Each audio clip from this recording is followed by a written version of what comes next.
Alright guys, we're currently in AutoZone, playing some reggae music I guess, but don't demonetize me. But going with the apparently not supposed to use synthetic because, I mean, I've just never used it because apparently it builds carbon. There's like, I don't know, generates a lot of carbon build up over long times in the rotary engine, so they, people say don't use that. And for racing, quote unquote, I don't race, you know, you guys know I don't race. But they say to go with 20 weight 50, so I think I'm gonna go with the 20 weight 50. I've gone Castrol before too. Yeah, I'm gonna go with this one. It's 26 bucks. Man, luckily the guy at AutoZone helping me out getting the filter because I didn't know where to look for the filter, I'm not gonna lie. Yeah, I'll get one of these too. These are actually hella good. These are like so slept on. Oh shit. No one's of it. Yeah, honestly, I don't even need 5 gallons or 5 quarts. I think my car only takes 3.5, but we'll see. How much is it? Here that it takes like 4. Almost 5. Really? Yeah. Like 4.9. Huh. I don't know. That's great. Okay.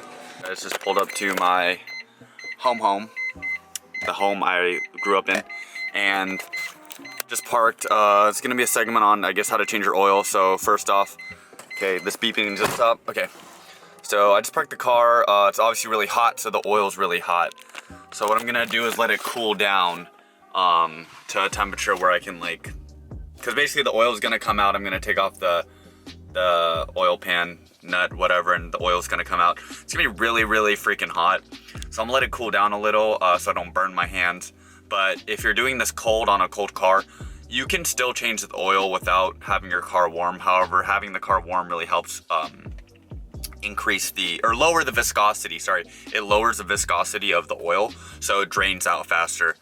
If you have your car cold and you do this, you can still change the oil, but it'll just take longer because it'll be more viscous.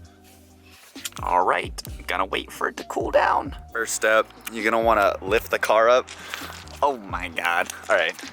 Anyways, just this is a side note, but I'm actually, oh, my flashlight on? It's not that bad in there. All right, no rubbing. Oh, there's a little rubbing right there, but I put aluminum protectant in there. But yeah, this wheel definitely needs to be reworked. I don't like the disc on it. I don't know if you can see, but it's not kinked, but it's like bent a little right here. It's just the design. This rear wheel though, this one's good. This rear wheel is really good, but I do need to run wider tires. I think I'm gonna go with 265s on this 11. Yeah, the fronts definitely need wider tires as well. That'll be super, super, super flush, especially in the rear. I want it to be hella flush. Number 2, or step number 3, I forgot what step it was, whatever. The next step, you're gonna wanna get a rag, a socket wrench or a wrench. I'm pretty sure my bolt, this nut, if you could see, is a 14. I don't know if you can see that. I'm pretty sure that's a 14 millimeter. And then you're gonna want, this is the most important thing, a bowl. Not a bowl, but like something to collect all the oil. Please make sure that the container you're pouring it into, or the bowl or whatever, can actually hold the amount of oil. Like obviously I have a Rotary, so the Rotary, damn, look at that. Look at that radiator, man, it's huge. Look at this AC unit, that doesn't work. I didn't take all that out. Go ahead, okay. Anyways, back to the main point, sorry. Yeah, you're gonna wanna make sure that your oil thing can hold like a gallon, more than a gallon, so I'm good. But if you have like a big ass V8, V10, I don't know. Some of the motors take like 6, like 7 quarts of oil. Mine only takes 4, 3.5 to 4, so I'm good with this dinky little one. But if you need a bigger one, definitely make sure you have a bigger one. You don't want that shit like to be on the brim. You wanna make sure you have enough room to like accommodate for the amount of oil you're changing. Guys, so when you're under here, or girls, sorry, I'm trying to be all inclusive. So yeah, this is the nut, this is the oil pan. You're gonna put the wrench on, just get it loose like that. And then you can basically just twist it off like this. But be careful if your car's, like I said, if it's really hot, it's gonna be it's gonna come out kind of fast. So make sure, obviously, like if it's less viscous, if it's hot, you're gonna wanna. Did I cut myself? No, you guys see that? Did I? Maybe I did. Whatever.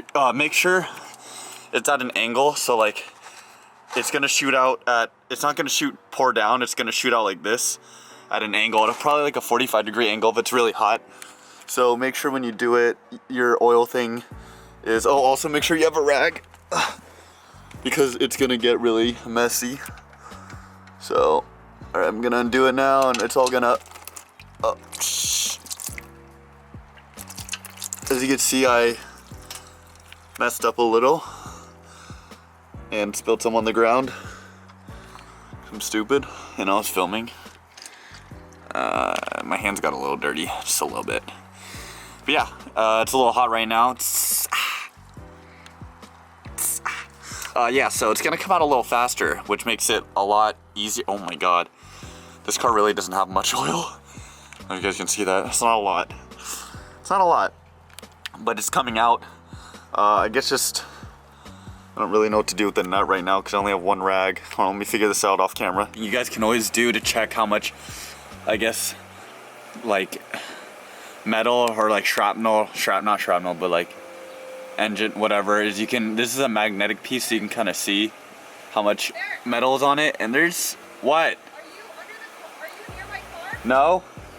Am I gonna break it over? No. All right, so after your car is like pretty much at this point where it's just kind of dripping out the rest, you could either tilt your car more with the other jack on the driver's side to get it to tilt, or on the opposite side of where it's exiting, to get all of it out. But I don't really care that much because I'm burning oil anyways, so it doesn't really matter. So I'm just gonna get this in like this and just screw it back in.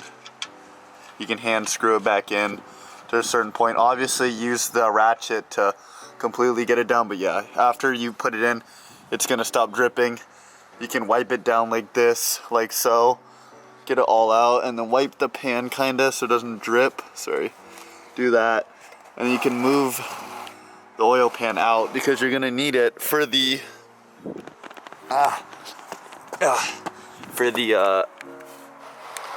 oil filter, because you need to take the oil filter off next, and I'll show you guys how to do that. For the RX-7, I can't speak on all cars because some cars the filters are on the bottom, but on this car it's on the top, so obviously I have to open the hood in order to get there.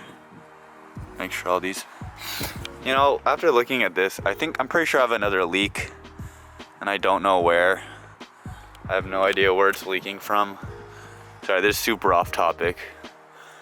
And I'm pretty sure I have like some sort of boost. I don't know, man.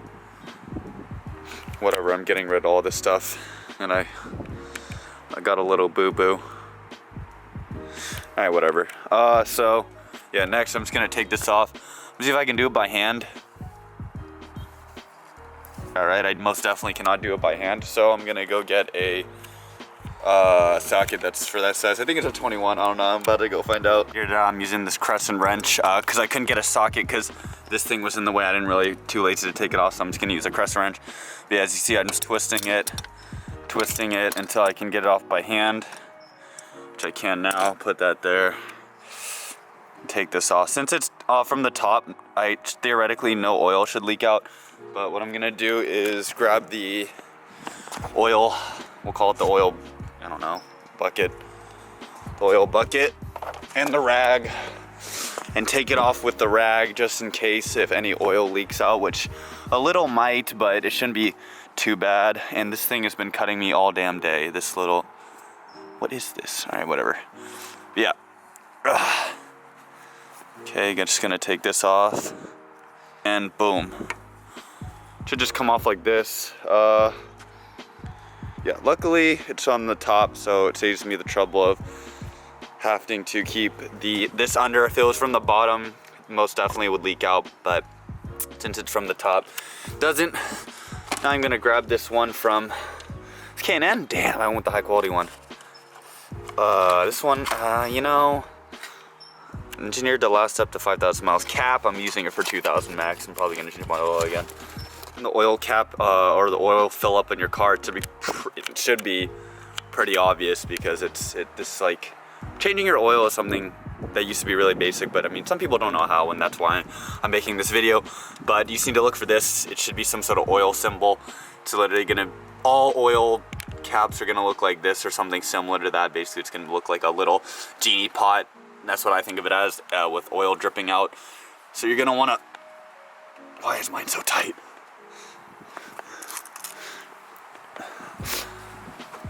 You're gonna wanna, oh my, Jesus, give me a sec, hold on.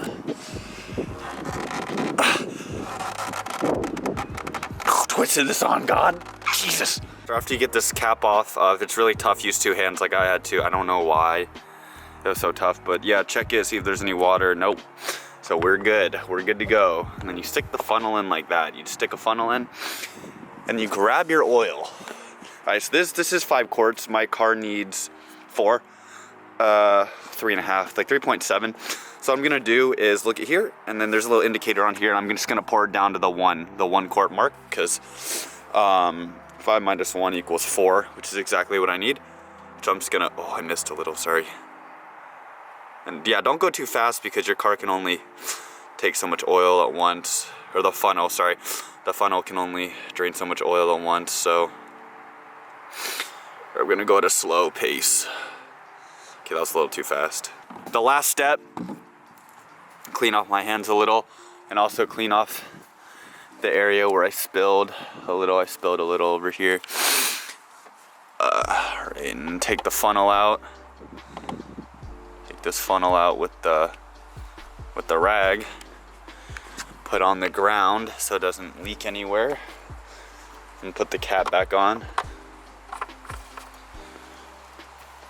Okay, make sure it's tight, but not to the hand, like where it's like I can't get it off anymore. I'm gonna take this, put it on the tightening setting, crank that,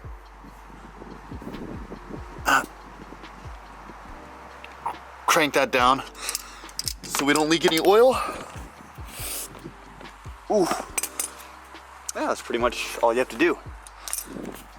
And now you've changed your oil, and now the final part, you have to check the oil level. So in my car, it's really weird, but the oil thing's down here. Sorry. So one more step, guys. I totally forgot, but you do want to recycle the oil. So you can just get any gallon of milk, gallon of water, really cheap, and you pour the old oil into there and then leave it at your curb when the recyclers and the garbage guys come. That way they can properly recycle it. Yeah, I'm not saying that only because EPA will probably be on my ass for this video. But yeah, you know, it's just better to recycle and not hurt the environment. You know, don't hurt the environment. I mean, I know I'm not the best contributor towards the ozone layer or the environment with this car, but I will say that it only takes 5 to 10 seconds to recycle the oil properly. You know, with like things like cats and stuff, you know, people are gonna say, oh, like you hurt the environment with the cats. Like, yeah, but I gained 50 wheel horsepower by going with a full 3-inch exhaust, catless exhaust. You know, tell me what you gain. What do you gain from just pouring the oil into the sink or pouring the oil into the street, right? It only takes 5 seconds to recycle the oil properly. You don't really gain anything from just dumping it out into the ocean. Yeah, and then obviously, like, it's just better to do that. So EPA, if you're watching this, yeah, EPA, the Environmental Protection Agency, if you're watching this, I am recycling my oil, so please don't come take my car out of my driveway. It is not a gross polluter. It actually, it's hybrid. It's a hybrid. So yeah, you can see the electric battery right there. This is, yeah. All right, guys. So after, you want to make sure there's no cops around, and this is how you break in the oil. Okay, this is how you're gonna want to break in the oil. So you're gonna want to go on an open road and just.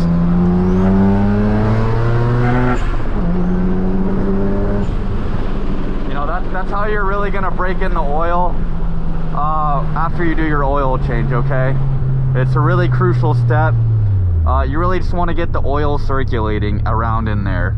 And yeah, that's gonna really help it break in and just kind of, you know what I'm saying?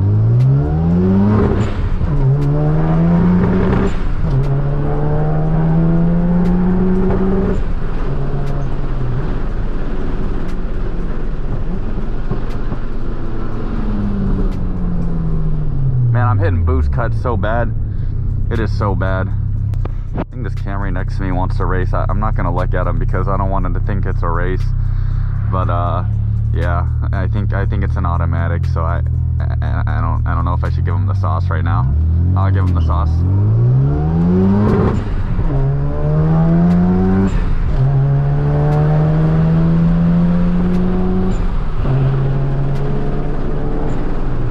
Now I'm saying, yeah, you gotta break in the oil, in the oil, bro. Oh man.